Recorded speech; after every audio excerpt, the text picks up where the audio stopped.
Color. It plays a vital role in design and everyday life. It can draw your eye to an image, evoke a certain mood or emotion, even communicate something important without using words at all. So how do we know which colors look good together and which ones don't? The answer is simple: color theory. Artists and designers have followed color theory for centuries, but anyone can learn more about it. It can help you feel confident in many different situations, whether it's choosing colors for a design or putting together the perfect outfit. All it takes is a little insight, and you'll be looking at color in a whole new way. Let's start at the beginning, the very beginning, with a refresher on the basics.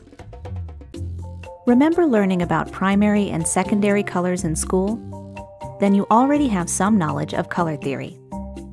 Red and yellow make orange, yellow and blue make green, and blue and red make purple.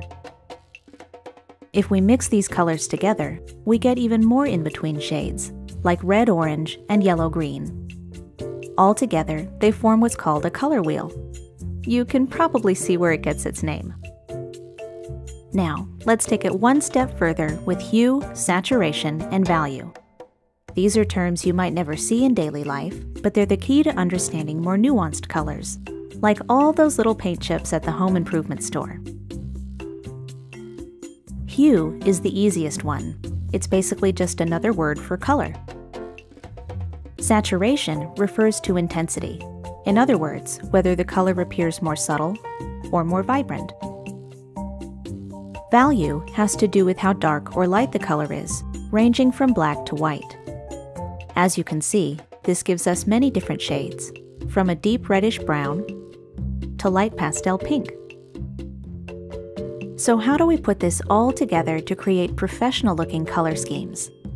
There are actually tried and true formulas based on something called color harmony that can help. All you need is the color wheel. The easiest formula for harmony is monochromatic because it only uses one color or hue. Just pick a spot on the color wheel and use your knowledge of saturation and value to create variations. The best thing about monochromatic color schemes is that they're guaranteed to match. An analogous color scheme uses colors that are next to each other on the wheel, like reds and oranges, or cooler colors like blues and greens. Don't be afraid to play with the palette and create your own unique interpretation. That's what these formulas really are, merely starting points to help guide and inspire you.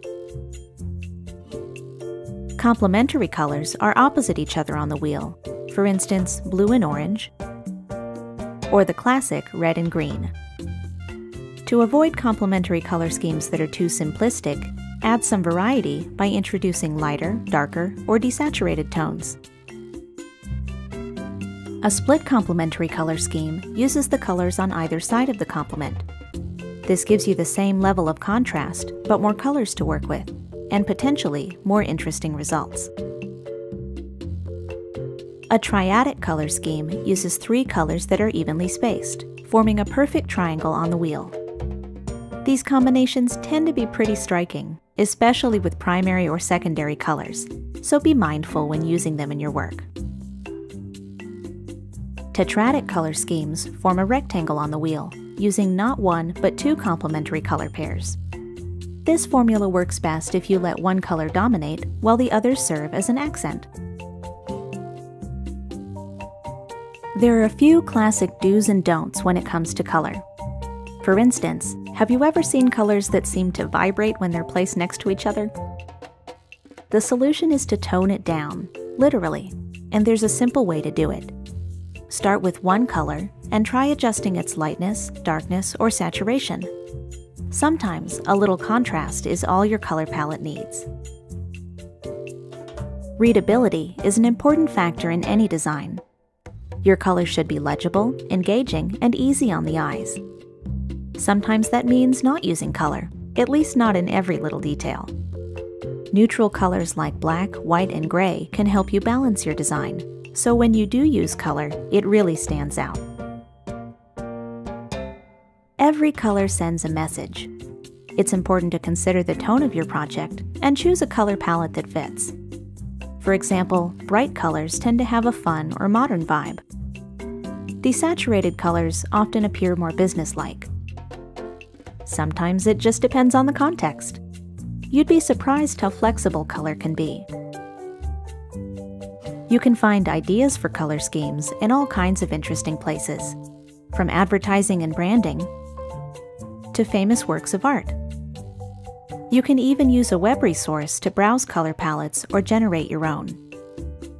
Even experienced designers take inspiration from the world around them.